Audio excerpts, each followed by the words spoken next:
David, what are you doing? Wait, what? Are you sleeping with your sister? Yeah, and so what? David, how could you play? I am carrying your child, Megan. But before that moment, everything looked perfect. Victoria had loved David since they were 17 years old. High school sweethearts, university, every chapter of life together. She came from a wealthy family, money, influence, comfort. But none of that was what she wanted. She wanted him. And when she got pregnant, her parents didn't fight it. Her father sat them both down, looked David in the eyes and said one thing: if she loves you, build a home with her. Don't waste it. David nodded, said all the right things. And for a while, everything he promised felt real. Then came the pregnancy. Victoria's body was heavy, her emotions unpredictable. She needed peace, she needed rest, and that was the exact moment David told her his stepsister was coming to stay. Victoria had never once heard him mention a stepsister, not once in all their years together. But she trusted him, so she smiled and said she was welcome. And that was how Jessica walked into their home.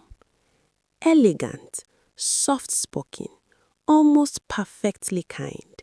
She cooked, she cleaned, she fussed over Victoria's comfort like she had always been family. Victoria felt lucky. A caring sister-in-law, a loving husband, a peaceful home. She didn't notice the way Jessica's eyes followed David across every room. She didn't notice how David's laugh changed when Jessica was near. She was too pregnant, too trusting, too in love. Then it started. Every night after dinner, Victoria would feel it. A heaviness that went beyond tiredness. Something thick, something chemical. She would fall asleep the moment her head hit the pillow and not surface once through the night, not even to use the bathroom, not even once, and she was 8 months pregnant. She raised it with David. He told her she was exhausted, that pregnancy did this. She asked about going to the hospital. He said no too quickly and changed the subject. That single word planted the first seed of doubt. One evening, dinner was on the table. Jessica set the plate in front of Victoria with a warm, rehearsed smile. Victoria picked up her spoon, stared at the food. Something in her stomach said no. She looked around. David wasn't watching. Jessica had stepped into the kitchen. Slowly, quietly, Victoria stood, walked to the kitchen bin, and tipped the entire plate away. She rinsed it, set it back neatly, walked out like nothing had happened. A few minutes later, she heard Jessica's voice, low from the corner of the room, asking David if she had finished the food. David said yes. Jessica said good. Victoria had already turned away, but she had heard every word. That night, for the first time in weeks, she didn't fall into that heavy, unnatural sleep. She lay in the dark, awake, thinking. Hours passed. She reached across the bed. David's side was cold and empty. She checked the bathroom. Empty. The kitchen. Silent. The living room. Dark. And then a sound. Coming from behind the one door that should have been closed, Jessica's room. Victoria's feet moved before her mind could stop them, step by step down the hallway, toward the door that had been left slightly open because they thought she had eaten the food, because they thought she was fast asleep. Her hands trembled as she pushed it open and froze, her heart pounding wildly, her voice barely a sound. David, what are you doing? Wait, what? Are you sleeping with your sister? Yeah, and so what? David, how could you play? I am carrying your child, Megan. Silence.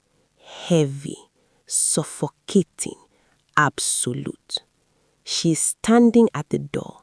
Her husband is looking right at her, and he has not said a single word because the truth is so much worse than what she's seeing. David, what are you doing? Wait, what? Are you sleeping with your sister? Yeah, and so what? David, how could you blame? I am carrying your child, Megan. You talk too much. You are not supposed to wake up. Please. I trusted you both fake. That was your mistake. Silence swallowed the room. David and Jessica did not call for help. They did not check if she was breathing. They looked at her body on the floor and made a decision. They left her there and started packing.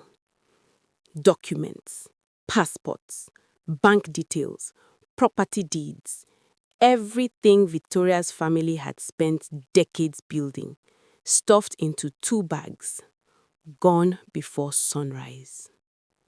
This was not impulse. This had been planned from the very beginning.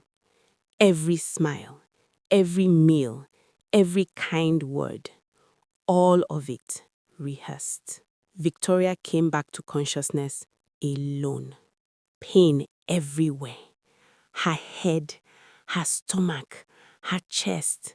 She lay still for a moment, confused, and then the memory came crashing back. With shaking fingers, she reached for her phone, called the security guard downstairs. He arrived in minutes. One look at her and he ran. The ambulance came. The doctors worked fast. But the fall had been devastating. Victoria woke up in a white hospital room. Her mother's hand wrapped around hers. Her father standing at the window with his back turned, unable to face her. She already knew before the doctor spoke. The baby was gone. She did not scream. She did not collapse. She simply closed her eyes and stayed very, very still. Grief is loudest when it has nowhere left to go. Her parents stayed beside her for hours. Her father's voice cracked when he tried to speak. Her mother did not let go of her hand. She gave herself 3 days. 3 days to grieve, to cry, to sit inside the unbearable weight of it. On the 4th morning, Victoria got up, washed her face, straightened her back, and made calls. Police, lawyers, financial investigators. She froze accounts, filed fraud reports, and contacted David's family directly. They looked down and said they hadn't heard from him. She did not believe them. She moved on anyway. Meanwhile, across the world, David and Jessica had settled into a life built on everything they had stolen. Victoria's money, her companies, her name on documents, now forged. They lived well, laughed easily, made plans. They dined at expensive restaurants and raised glasses to themselves. They were untouchable, or so they believed. They planned a wedding. Extravagant, international, loud enough to post online for everyone to see. That was their first mistake. Victoria was awake late one night, phone in hand. Cold tea beside her, exhausted eyes. She was scrolling and then her phone stopped. A post, a photo.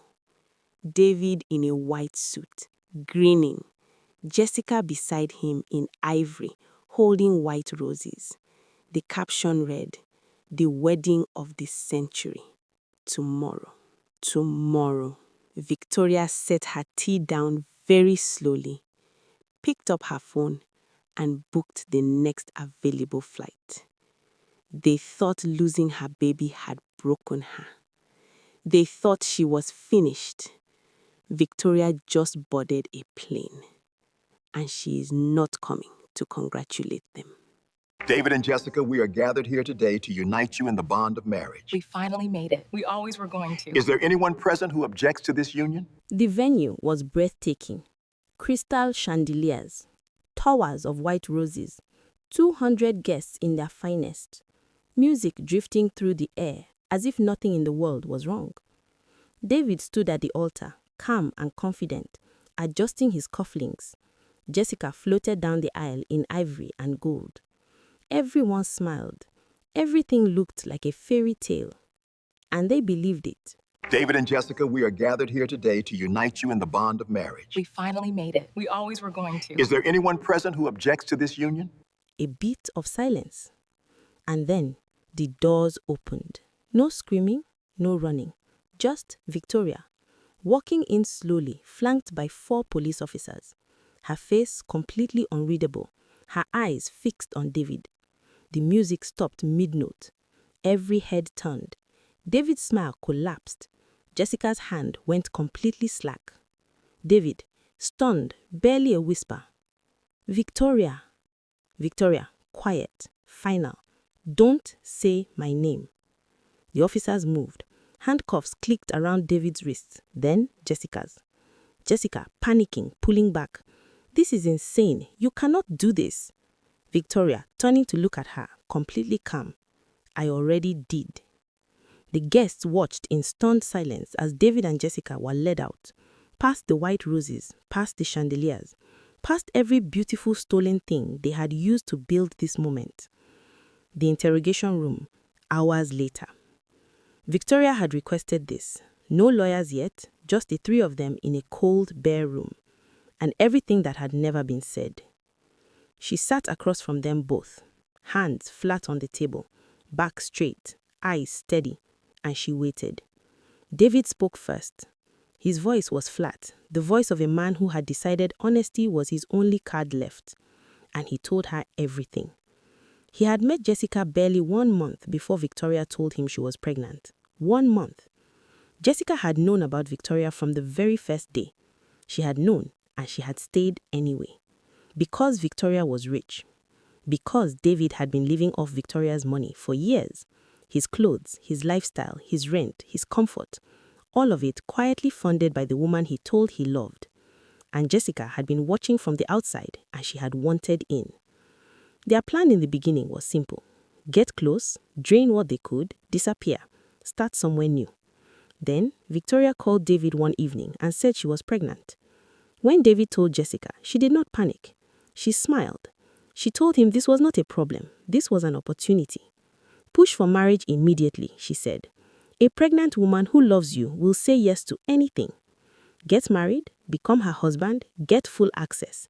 The accounts, the companies, the properties, the signatories. Get all of it, then take all of it, then go. But Jessica had thought further than that. She knew that a living Victoria could chase them, could call lawyers, could freeze accounts, could hunt them across borders.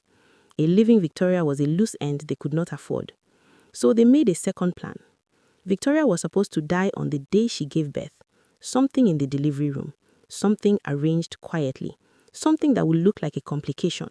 A tragedy the doctors would call devastating, but not suspicious. A young mother lost during childbirth. It happened. It was believable. No one would question it. And David, the grieving widower, would walk away with everything she had ever owned. That was the plan they had been sitting with for months. Right through the pregnancy, right through the wedding. Right through every meal Jessica cooked and every smile she offered. All of it leading to that one final day. Until the night Victoria did not eat the food. Until the night she woke up and followed the sound down the hallway. When Jessica pushed her and she hit the floor, they stood over her body.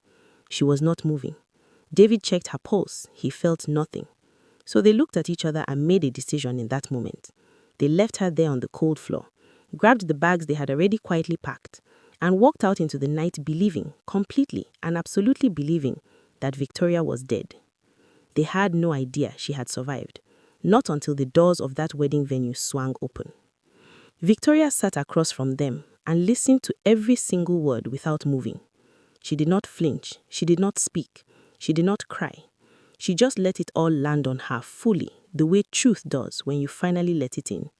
The pregnancy they had used as a weapon, The wedding they had rushed so she would trust them completely. The delivery room plan that God had never let them carry out. And her baby. Her baby had never just been collateral damage. She was always going to be taken from her, one way or another. That had always been part of what they planned to steal. When David finally stopped talking, the room was completely silent. Jessica had not looked up from the table once. For the first time since any of this began, she had nothing to say. No coldness, no smirk, nothing. Just a woman sitting very still under the full weight of what she had done. Victoria stood up slowly. She smoothed the front of her blazer with both hands. She looked at David for a long, quiet moment. Then at Jessica. Then she knocked twice on the door and walked out. Not a single word back, because there was nothing left to say. They had said everything, for her, about her, and none of it could touch her anymore. The courtroom, 3 weeks later. The charges were read aloud one by one. Conspiracy to commit murder, fraud, forgery, theft, grievous bodily harm causing loss of life. 15 years each. No possibility of early release without full judicial review. David stared at the floor. Jessica sat completely still with her eyes closed.